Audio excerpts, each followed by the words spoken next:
The certified letter arrives on a Tuesday morning, landing with an innocent thud against my apartment door while I rehearse presentation notes for the quarterly budget meeting. I almost ignore it, focused on memorizing growth projections that could finally earn me that promotion. Almost. My name stares back at me through the clear plastic window, Thalia Morgan, printed in severe black letters that feel like a warning. No return address except a law firm logo in the corner. I tear open the envelope, coffee mug balanced precariously in my other hand, and unfold the crisp paper inside. The first paragraph stops my breath mid-inhale. This letter serves as formal notice that Richard and Eleanor Morgan are seeking restitution in the amount of 40% of all income earned by Thalia Morgan from the date of this letter forward, as repayment for financial investment provided on May 15, 2016. My coffee mug slips through suddenly numb fingers, shattering against the kitchen tile of my Seattle apartment. Hot liquid splashes across my bare feet, but I barely register the burn. What the hell? I whisper to my empty kitchen. I scan the rest of the letter, my heartbeat thundering in my ears. Financial investment, verbal contract, legally binding agreement, family obligation. Each phrase hits like a physical blow. The $20,000 check my parents gave me for college, the one presented as a gift. The one I'd thanked them for repeatedly despite working multiple jobs to cover the remaining expenses, was apparently a contract. A contract I never signed. A contract now demanding nearly half my income for the rest of my working life. I sink to the floor, mindless of the coffee and ceramic shards, letter trembling in my hands. Memories flood back unbidden. The celebration dinner at Pietro's, my father's favorite Italian restaurant in Reno. The white tablecloth spotted with red wine. My mother's pearl necklace catching the light as she leaned forward, smiling with unusual warmth. My acceptance to Washington State, clutched in my sweating hands, the first in our family to attend a 4-year university. "We have something for you, sweetheart," Dad had said, his voice thick with rare emotion as he slid an envelope across the table.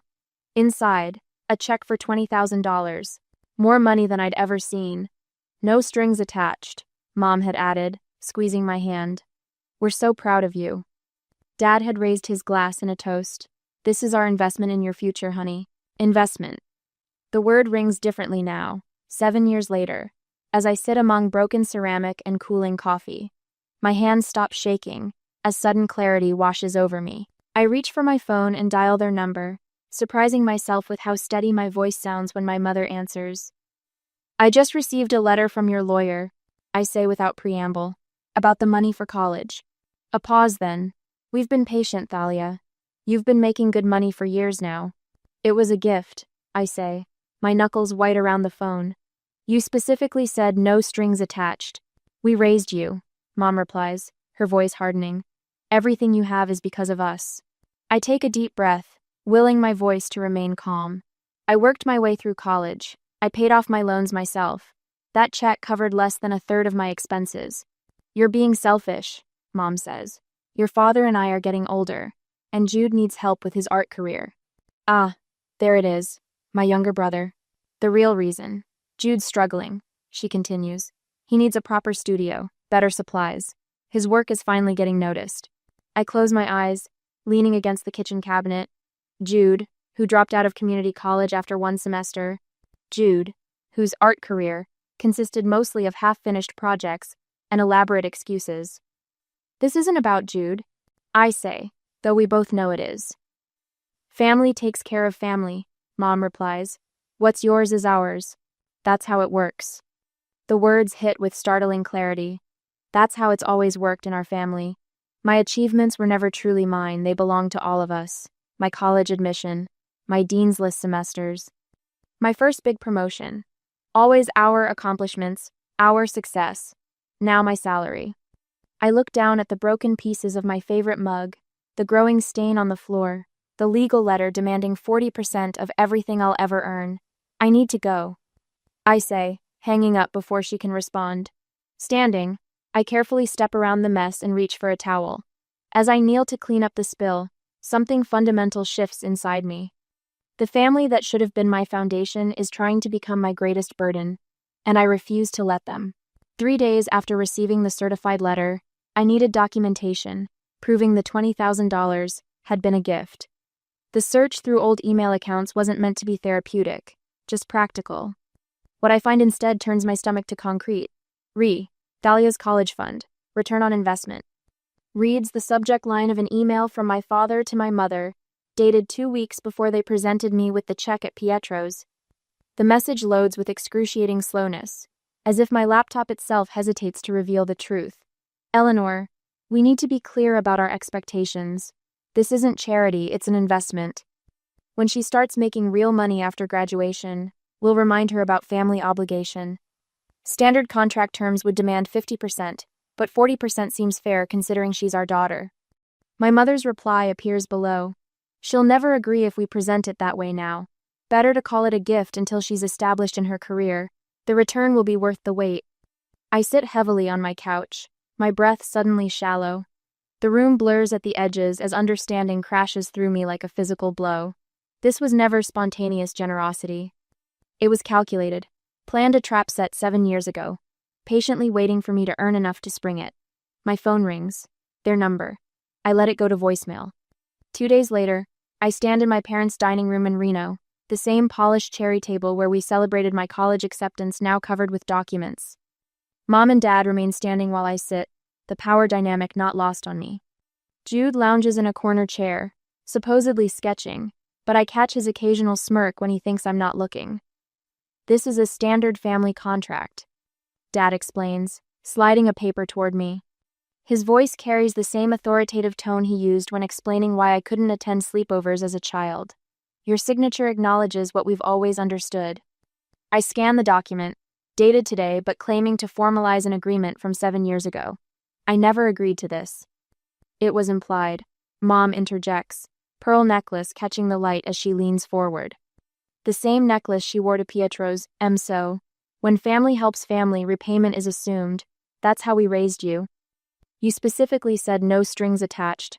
I counter, my voice steadier than I feel. Dad's face hardens.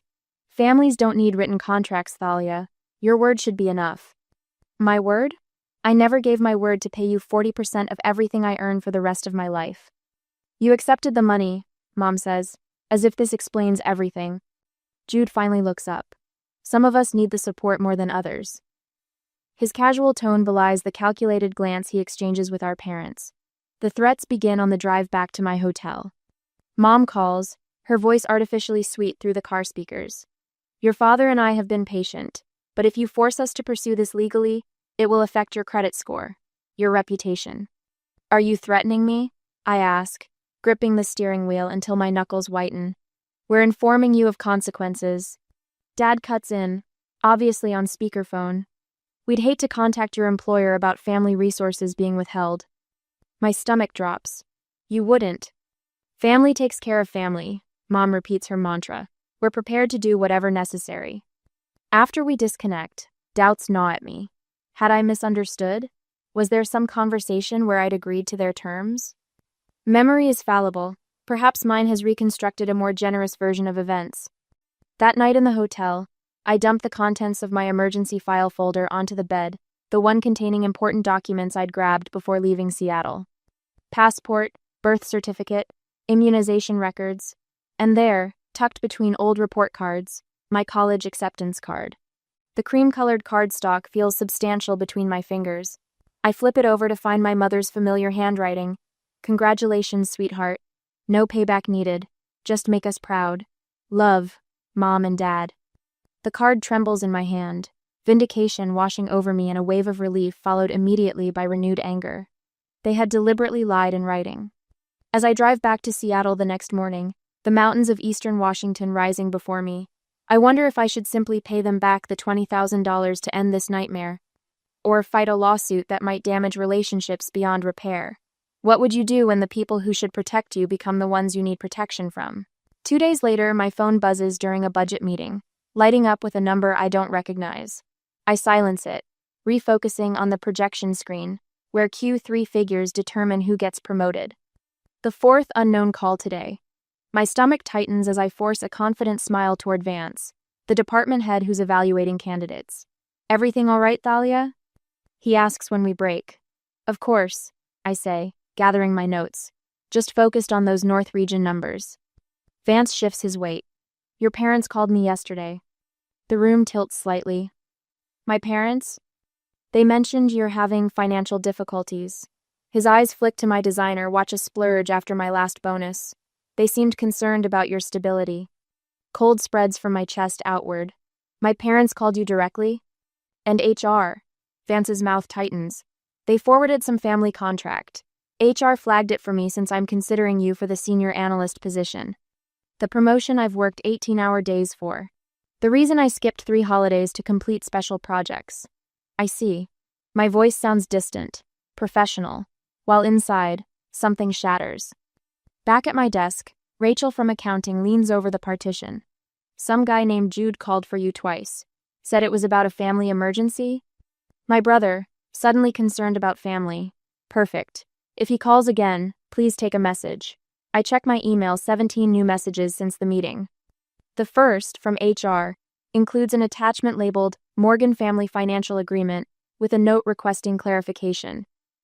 That night, my apartment feels less like sanctuary and more like a foxhole. I jump when my phone rings, let calls go to voicemail, then lie awake replaying every interaction with my parents. What else could they do? Who else might they contact? Each time my eyelids grow heavy, another possibility jolts me upright. The next morning, my bathroom mirror reflects shadows beneath my eyes that concealer can't quite hide. I stare at my reflection, watching my hands tremble as I apply mascara. The woman looking back seems familiar but diminished somehow. On my lunch break, I buy a leather-bound notebook and create labeled sections: phone calls, emails, witness statements. Under phone calls, I record Vance's conversation verbatim, writing until my hand cramps. I forward every email from my parents to a special folder, screenshot text messages, save voicemails. Evidence grows page by page of a systematic attempt to destabilize my life. That Friday, 3 weeks after the letter arrived, I missed the promotion announcement. Instead, I sit in an urgent meeting with HR, explaining that no, I never signed any financial agreement with my family, and yes, I can provide documentation that the college money was presented as a gift. Your financial situation affects company confidence, the HR representative explains, not unkindly. The senior analyst position requires someone without complications. I nod, professional smile fixed in place while something vital caves inward. Walking home that evening, rain soaks through my thin jacket. I don't bother hurrying. The dampness matches something inside me, a creeping chill that settled in my bones since the letter arrived. I've stopped answering unknown numbers. My personal email remains unchecked for days. The space between my shoulder blades perpetually tenses, waiting for the next blow. At my apartment door, a wicker basket waits. Inside, still warm sourdough and homemade strawberry jam nestle beside a handwritten note. Some families are born, others are chosen. You're welcome at my table anytime. Margaret. My elderly neighbor from 4B. The woman who waters my plants when I travel. Who remembers my birthday with butter cookies. Who never asks for anything. For the first time in weeks, my lips curve upward. I clutch the basket all the way inside. The simple kindness almost unbearable against recent cruelty. That evening, I set up my laptop for the dreaded weekly video call with my parents. They appear on screen looking immaculate: Dad's pressed shirt, Mom's perfect makeup. The familiar living room backdrop suggests nothing has changed, though everything has. HR called us back. Dad begins without greeting. They're taking this seriously. They should, I reply, surprising myself with my steady voice. You're interfering with my employment. Mom's eyes narrow. We wouldn't need to if you'd simply fulfill your obligations. What obligations? A gift you've retroactively decided was a loan with impossible terms? You've always been selfish, Dad says, leaning toward the camera. Your brother needs that money more than you do. The familiar accusation, selfish, lands differently now. I've heard it whenever I prioritized my needs, choosing college across the country, declining holiday visits to focus on career advancement, refusing to fund Jude's 5th attempt at entrepreneurship. This isn't about Jude, I say, watching their expressions sharpen. This is about control. The silence stretches, confirmation humming beneath it. We've supported you your entire life, Mom finally says, voice brittle. Something clicks into place, a realization both devastating and liberating. Their support was never unconditional. It was currency, carefully tracked for future collection. I need to go, I say, ending the call before they respond. The next morning, Margaret knocks at my door. My grandson Robert is visiting this weekend. He's a consumer protection attorney. Thought you might like to join us for Sunday dinner. 2 days later, on Monday, Rachel stops by my desk. That Jude guy called again, saying you're having a breakdown and the company should consider your position. I told him you're the most stable person in the department and hung up. She shrugs. Family can be the worst sometimes. With each small kindness, my spine straightens. I add Margaret's note and Rachel's account to my documentation notebook. That evening, I dig through storage boxes until I find the graduation card, where Mom wrote, "No payback needed, just make us proud," alongside gift receipts and birthday cards referencing our gift to you when mentioning the college money. In my desk drawer, I discover something else: copies of checks I sent my parents after graduation. To help with the mortgage, I'd written on 3 of them. For Dad's medical bills on 2 others. Thousands given freely, with no expectation of return. I arrange everything chronologically in a folder labeled Evidence and fall into the first peaceful sleep I've had in weeks, until my doorbell rings at 7 a.m. Another certified letter, this one a summons to small claims court. I hold the paper in steady hands, something resolute settling into place. Some battles find you, whether you're looking for a fight or not, and some families should come with warning labels. On Thursday afternoon, the conference room at Robert's law office smells of coffee and determination. Papers spread across the polished oak table like battle plans, each document a piece of armor in my growing defense. We've been at this for hours, my neck stiff from bending over receipts and emails that span 7 years. Let's arrange everything chronologically, Robert says, pushing his wire-rimmed glasses up his nose. Start with the original gift card where your mother wrote, "No payback needed." I slide the faded congratulations card across the table. The looping handwriting stares back at me, Mom's perfect penmanship expressing a sentiment she now denies ever feeling. Robert places it at the beginning of our timeline, securing it with a paperclip. And here are the graduation texts, I say, handing him printed screenshots.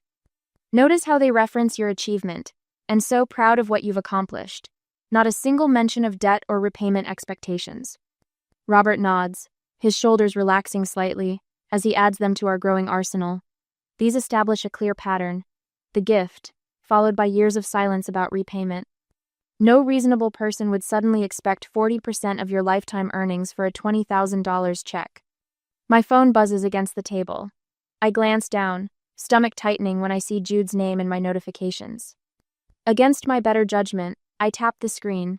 You might want to see this, I say, sliding my phone toward Robert. His eyebrows rise as he reads my brother's public post. My sister, the thief in a pantsuit, stole from her own family.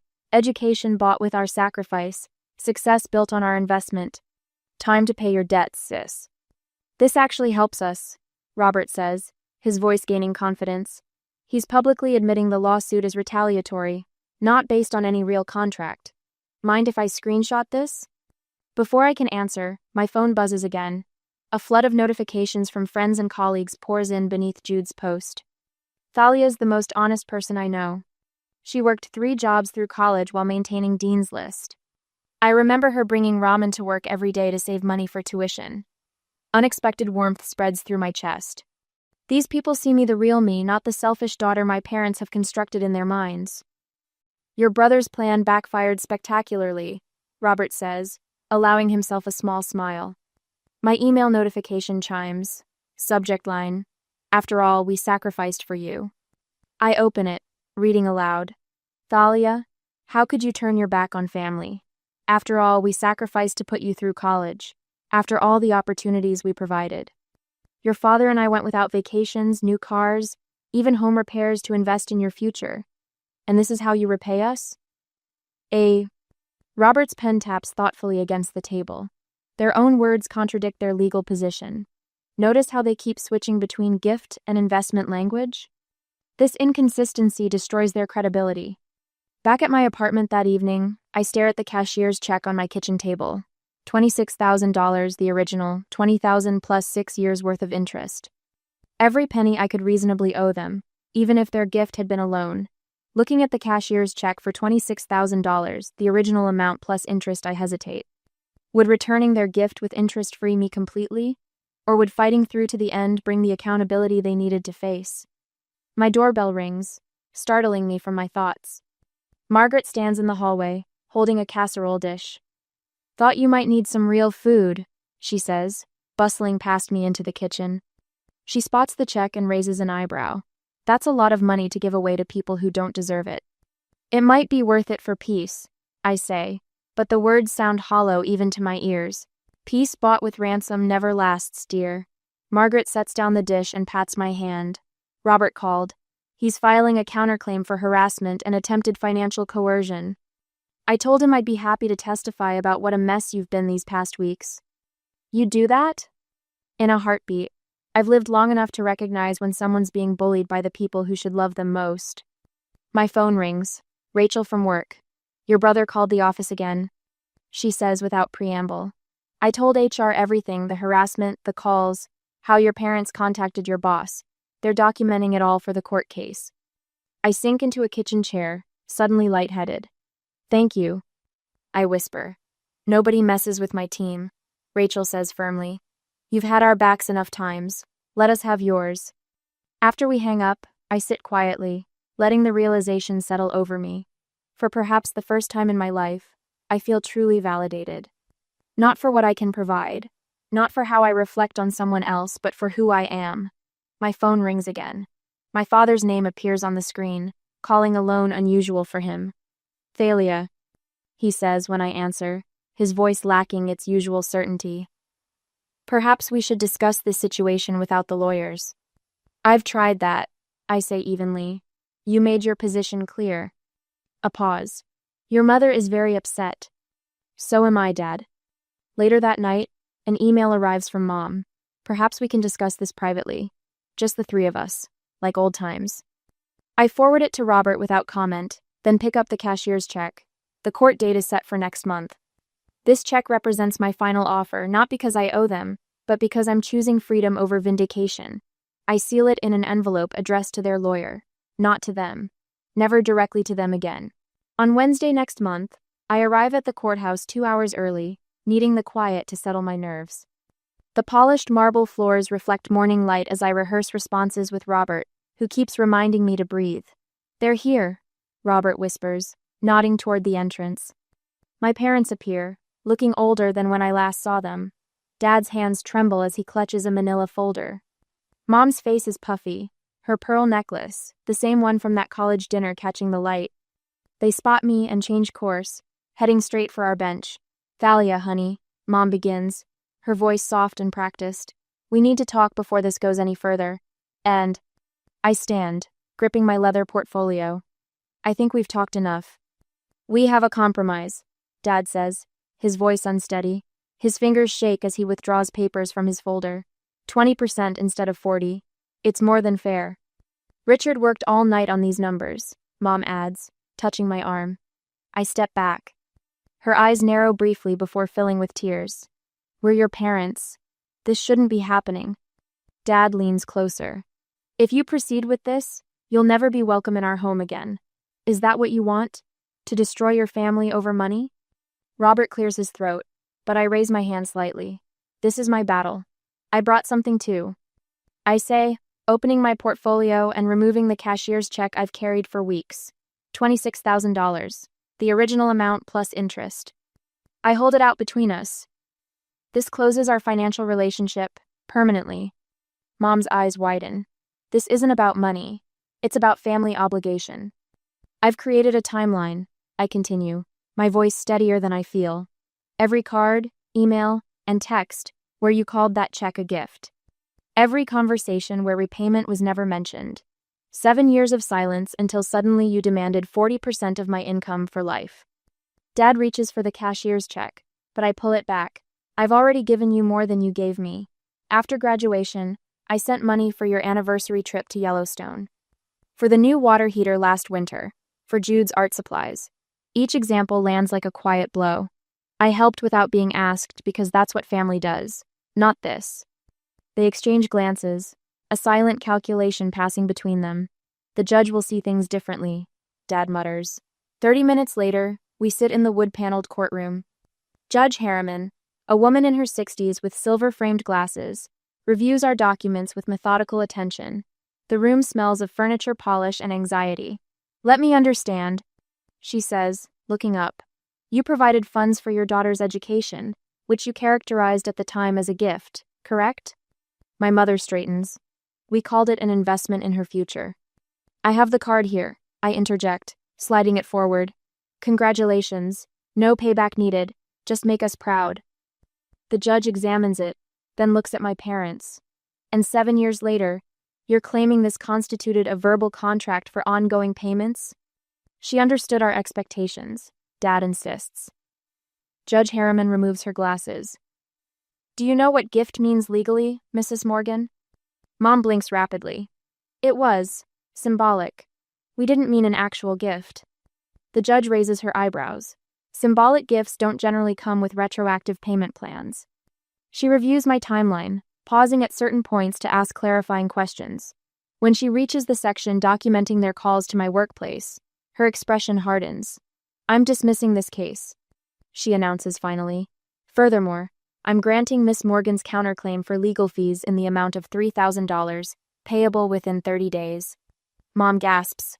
Dad's face flushes crimson. "But our daughter," Mom begins, "has provided substantial evidence that no contract existed," Judge Harriman interrupts, "and demonstrated considerable financial support to you after her graduation, which contradicts your claim of financial hardship. This matter is closed."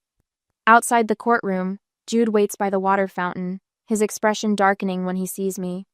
He wears the leather jacket I bought him last Christmas. "Congratulations," he mutters as I approach. "You'll regret this. Blood doesn't turn its back." I stop beside him, suddenly tired of fighting. Blood doesn't manipulate. I leave them standing there, walking toward the sunlight streaming through the courthouse doors. Robert follows, offering quiet congratulations. That evening, Margaret brings dinner and sits with me on my balcony. We watch the Seattle skyline glitter as night falls. "Have you heard anything?" she asks carefully. "Only rumors. Their friends are asking questions about the case." I sip my tea. "Dad's golf partner called me, wanting the real story." "Will you ever speak to them again?" Her question hangs in the evening air. I don't answer immediately. The truth is, I don't know. Years of silence about repayment, then sudden demands for nearly half my income. How do you rebuild after that? Taking the copy of the cashier's check from my pocket, I tear it into tiny pieces. The fragments flutter over the balcony railing, carried away by the breeze. "Maybe someday," I finally answer, "but only on my terms." 6 months later, the morning sunlight streams through floor-to-ceiling windows, painting golden rectangles across my hardwood floors. From the 12th floor apartment, Seattle's skyline stretches before me, a vast improvement from the third-floor view of the parking lot at my old place. I trace my finger along the window, outlining the Space Needle against the backdrop of Puget Sound. On my bookshelf, travel photos have replaced the obligatory family portraits. Me hiking in Olympic National Park. A weekend trip to Vancouver with Rachel. Margaret and I at Pike Place Market, laughing as fishmongers toss their catch. No forced smiles, no pose perfection, just genuine joy captured in candid moments. My desk holds a leather portfolio containing financial documents, a 5-year plan with retirement projections, investment strategies, and a savings account growing steadily each month. The top page bears my financial advisor's note: "Excellent progress toward complete independence." I close the folder with a satisfied smile. This life belongs entirely to me. My laptop chimes with an email notification. I click it open, then freeze, staring at the screen. "Dear Miss Morgan, we are pleased to inform you of your acceptance to our executive MBA program." 7 years ago, another acceptance letter arrived, the one that started everything.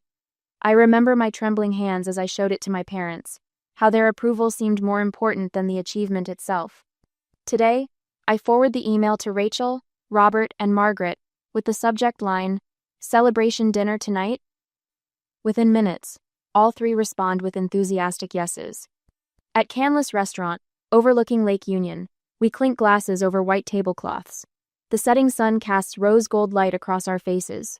"To Thalia," Margaret says, her silver hair catching the light much like my mother's pearls once did. "The bravest woman I know." Robert raises his glass. "To boundaries that protect and freedom that heals." Rachel leans forward. And to investing in yourself. No strings attached. I taste the champagne, letting the bubbles dissolve on my tongue. Thank you for being here, for being the family I chose. Later that evening, I sit cross-legged on my couch, laptop balanced on my knees. I type the final paragraph of a blog post titled, "I paid my way out of my parents' debt trap," then hover over the publish button. The post is anonymous, names changed, locations altered, but the story remains powerfully true. My inbox already contains an invitation from a podcast host who specializes in financial manipulation and family trauma.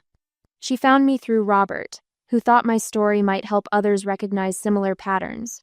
Your experience could be a lifeline for someone else drowning in family obligation, her email reads. My phone buzzes with a notification. A Venmo request from Jude. Hey sis, need to borrow $100 for art supplies. Will pay back as soon as possible. His first contact in 8 months. I open the app, my thumb hovering between the pay and decline buttons. Instead, I tap his profile and select block user. A quiet smile forms as I return to my laptop and close Venmo completely. As I delete the app, I wonder if true freedom comes from cutting ties completely or from establishing boundaries strong enough that no one can cross them without permission. What would you do?